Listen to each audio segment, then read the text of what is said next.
और पूजा के पिता यहाँ पर हमारे साथ है। वो तो ये कह रहे हैं कि सर पैसे खर्च नहीं करने थे तो बता देते हाथ जोड़कर, मेरी बिटिया तो मुझसे दूर नहीं होती। प्रभु जी,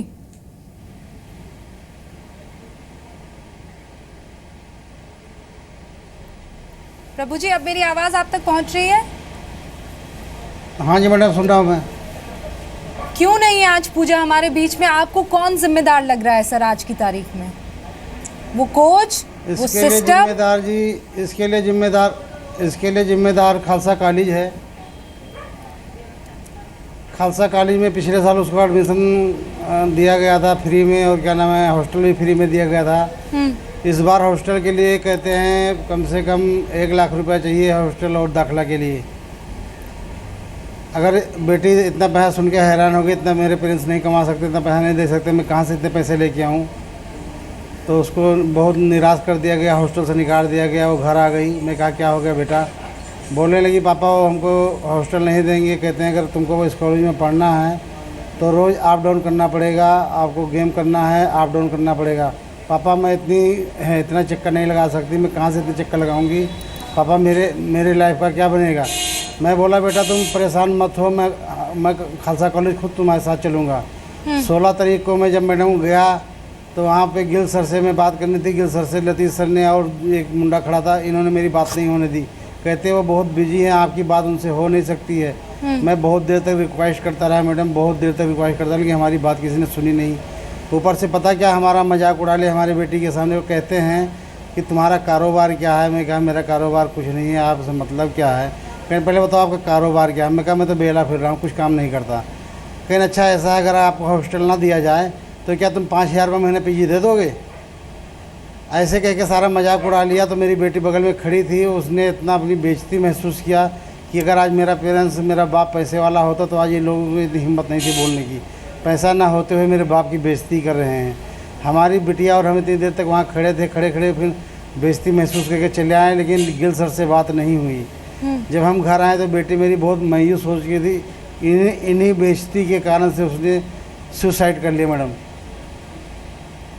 सर हम मतलब ये देश के सिस्टम, ये देश का कानून, ये देश के तरक्की को किस तरीके से मुझे नहीं समझ में आ रहा डिफाइन किया जाए। आलोक जी आप मुझे ये बताइए कि कहाँ गड़बड़ी हो गई, लैग कहाँ कर गए हम? मेडल के लिए तो बहुत पूजा पाठ, हवन, कीर्तन, दुआओं का दौर हम चला लेते हैं, मेडल आ जाए, लेकिन वहां पहुंचने के लिए क्या सिस्टम दुरुस्त किए गए हैं? देखिए मैं समझता हूँ सबसे पहले तो आज पूरा देश नम आँखों से प्रभु जी से माफ़ी मांगता है कि जो भी हुआ है वो बहुत दुखद है। और जी न्यूज़ का मैं धन्यवाद करता हूं कि आपने इस घटना को उठाकर आज पूरे राष्ट्र के पटल पर रखा है कि किस तरह से इस तरह की घटनाएं बार बार अंजाम ले रही हैं। इसमें देखिए इसके ग्रास रूट में जाने की आवश्यकता है। अभी जैसे मलय साहब ने भी कई चीज़ें बताई हैं, तो केवल अपनी पीठ थपथपाने से काम नहीं चलेगा। अगर हमारी सरकार रही, हमसे कोई गलती हुई तो उसको भी मानना पड़ेगा।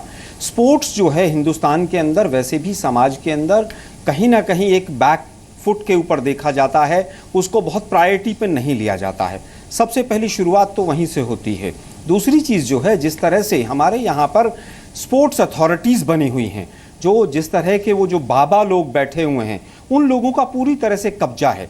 आपको याद होगा अजय माकन जी ने आज से 3.5 साल पहले एक मुहिम चलाई थी कि जो स्पोर्ट्स अथॉरिटीज़ हैं, जो संघ बने हुए हैं, उनको किस तरह से तोड़ा जाए। लेकिन उसमें सुप्रीम कोर्ट और हाई कोर्ट की जिस तरह से दखलंदाजी हुई, हम उसको रिजल्ट पर नहीं ले जा पाए।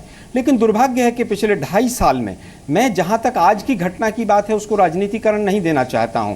मेरे बीजेपी के साथी ने कहा कि दोषियों को बख्शा नहीं जाएगा, लेकिन शायद उनको ये नहीं मालूम है कि अभी तक खालसा कॉलेज की मान्यता रद्द होना तो बहुत दूर की बात है, उनके खिलाफ FIR तक नहीं हुई है।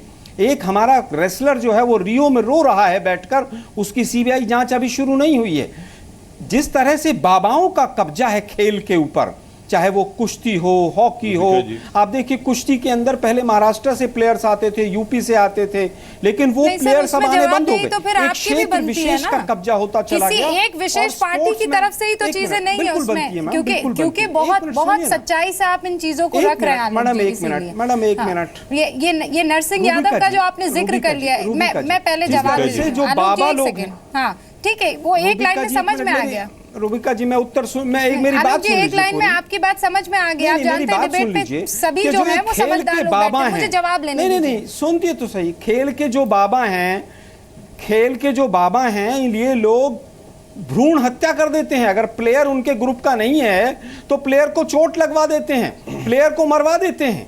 लेकिन एक तो क्रिकेट सबसे बड़ा दोषी है जिसने बाकी सब खेलों को खा लिया है। आप वहां जाके पता करिए ना, लोकल आप जाके पता करिए। आपने कहां से पता किया है, किस अथॉरिटी के बेसिस पे आप बोल रहे मैंने हैं? पता किया है, मैं इसीलिए बता रहा हूं, मैं इसीलिए कह रहा हूं कि FIR नहीं हुई। इंक्वायरी होगी मैंने वहां और के जो भी SHO से बात दोषी की। होगा उसको सजा दी जाएगी।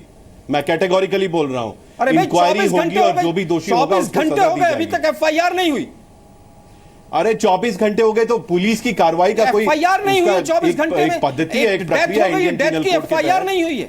आपके साथ मुझे बहस नहीं करना है और आपकी लेवल पे उतर के भी क्या बहस नहीं प्रक्रिया करना है कि है। 24 घंटे के बाद FIR होगी? रूबिका कौन जी, सी IPC की धारा में लिखा है कि 24 घंटे के बाद रूबिका FIR जी, नहीं आपको जानकारी नहीं है। अगर सुसाइड का केस होता है उसमें उसके बाद मेडिकल रिपोर्ट लगेगी, उसके नहीं, मैं बेसिस तो पे बिल्कुल पुलिस पूरी तरह जो से अनजान appropriate आदमी हूं। sections है आप उसमें बहुत FIR बड़े lodge वकील हैं, आप करेगा, बता दीजिए IPC की इन्वेस्टिगेशन कौन सी करेगा। धारा में लिखा है? और आप अब बीच में बार-बार इंटरप्ट मत करिए। आपको कहने के लिए उन सब्सटेंस कुछ नहीं है तो बीच में बार-बार इंटरप्ट करते रहते हैं। मैं दूसरा पॉइंट कह रहा था रूबिका जी, जो आपके जो पैनल में जो हमारे मित्र बैठे थे वो बता रहे थे कि बजटरी एलोकेशंस, खाली एक प्रोग्राम के बजटरी एलोकेशन को नहीं देखा जा सकता। स्पोर्ट्स मिनिस्ट्री के कॉन्करेंटली कई प्रोग्राम्स रन करते हैं। मुझे जहां तक जानकारी है करीब 10-12 ऐसे प्रोग्राम्स हैं जो कॉन्करेंटली रन करते हैं। आप बातों और को अगर मत आप उन घुमाइए। सबका जो क्यूमुलेटिव आपके जो स्पोर्ट्स अगर के उसमें मिनिस्टर investment है, आसाम में उसको आप मुख्यमंत्री बनना देखेंगे चाहते थे तो बहुत वो ज्यादा किसी भी साई substantial के जो है वो स्टेशन में grants पिछले जो हैं 2 साल में वो जाते सोनोवाल हैं। जी नहीं आलोक गए। जी, एक और सेकंड। आप एक ये भी साई के देखिएगा, सेंटर में एक सोनोवाल आप जी ये घूमने नहीं देखिएगा गए। रूबिका जी एक सेकंड, कि जो यहाँ पे लैंडमार्क अनिल विज, डिसीजंस जो हरियाणा के मिनिस्टर जो गए हैं, उनके साथ 6 लोग गए हैं। वेदर इट इज एक-एक करके सर, ये बहुत सीरियस विषय है। प्लीज इसको पॉलिटिकल मत अमन सिन्हा जी, बनाइए। बताइए सर, जरा, पॉलिटिकल स्कोरिंग से काम नहीं चलेगा सर। वो लड़की जो इस दुनिया में नहीं है, उसका पिता बैठा हुआ है सर। हाथ जोड़कर विनती है आप दोनों से, इसको पॉलिटिसाइज मत कीजिए, मत कीजिए पॉलिटिसाइज सर। रूबिका जी, मैं यहाँ कह पर रहा हूँ, रूट सीधी-सीधी कॉज की बात कीजिए। हो रही है। मोदी साहब करते हैं रूट politicize, कॉज की बात हो रही है सर। 50 क्या डॉलर पॉइंट गेन कर दिया करके है। आपको हासिल मैंने हो बजट जाएगा? बढ़ा दिया। पता PM नहीं कह रहा है सर, ये फिर बात। मुझे ब्रेक लेना है सर। देखिए, मैं बड़े सम्मान के साथ आलोक जी आपको एक बात बताना चाहता हूँ। बहुत अच्छा रूबिका ने कहा है कि हमें आज इस बात की बहस में नहीं पड़ना किसने क्या किया। आपने एक तथ्य दिया, वो कितना गलत था या सही था वो जनता तय करेगी। मैं आपको बताता हूँ, जब आपके ललित माकन ने बिल लाने की कोशिश की, उसका सबसे ज़्यादा विरोध करने वाले आप ही की पार्टी के राजीव शुक्ला थे। और आपके सरकार के NDA के बड़े मंत्री शरद पवार जी थे। वो नहीं चाहते थे कि BCCI पर भी शिकंजा इस एक्ट में कसा जाए। तो इसलिए सुप्रीम कोर्ट, हाई कोर्ट नहीं होता तो आज वो भी नहीं होता जो लोढ़ा कमेटी के बाद हो रहा है। वो बात तो अपनी जगह है। मैं जो बात कह रहा था, अमन सिन्हा साहब कांग्रेस के प्रवक्ता हैं, अमन सिन्हा साहब, बस 10 सेकंड अगर आप समय दें मुझे तो। अच्छा बोलिए। अमन सिन्हा जी, 1 मिनट बस मेरी बात सुन लीजिए।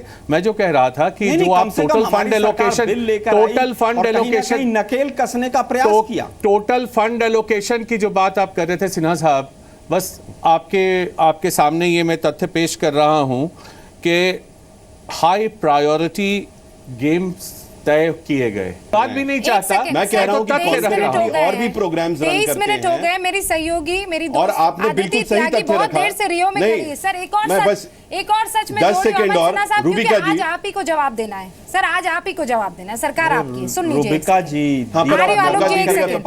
आदित्य नहीं था, आपने तो नरसिंह यादव से बात की है। आदित्य, वो आदमी 4 साल तक मेहनत करता है, एक सपना अपने देश के लिए ड्रीम करता है वो कि मैं जाऊंगा वहां पर अपने देश को रिप्रेजेंट करूंगा, और वहां कैस में हम ही रिप्रेजेंट नहीं कर पाते हैं उन दलीलों को जिससे वो खेल सके। ये तो हमारा सिस्टम है।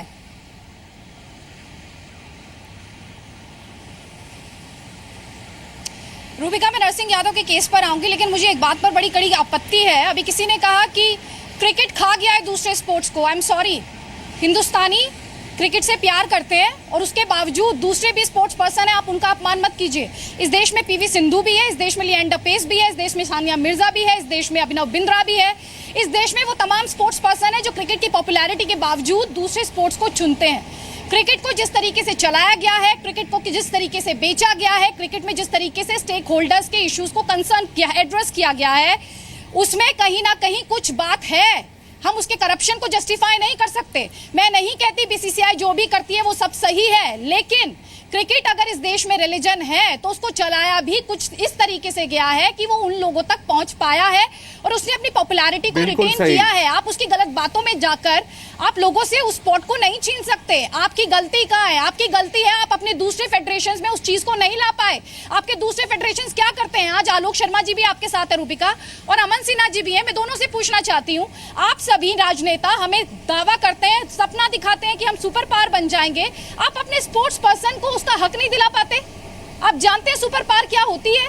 सुपर पावर वो होती है जो ओलंपिक जैसे बड़े इवेंट्स पे अपना झंडा लहराती है। सोचिए, जब आप मेक इन इंडिया की बात करते हैं, आज भारत अगर टॉप 10 में खड़ा होता तो भारत के लिए इससे बड़ी पब्लिसिटी नहीं हो सकती। आपको ये समझना होगा कि स्पोर्ट्स पर्सन आपका सबसे बड़ा एम्बेसडर है, आप उसको रिस्पेक्ट दीजिए। ये जिस तरीके का डिबेट हो रहा है, मुझे सुनकर समझ में आ रहा है कि इस देश में स्पोर्ट्स जहां पर खड़ा है वो वहीं पर ही खड़ा हो सकता है, उससे आगे नहीं बढ़ सकता। अगर हमारे नेताओं को तकलीफ होने लगे ना यही कि बात तो 12 कब दिन से इस देश के 1.2 बिलियन मनवाने लोगों ने की कोशिश इंतजार दोनों किया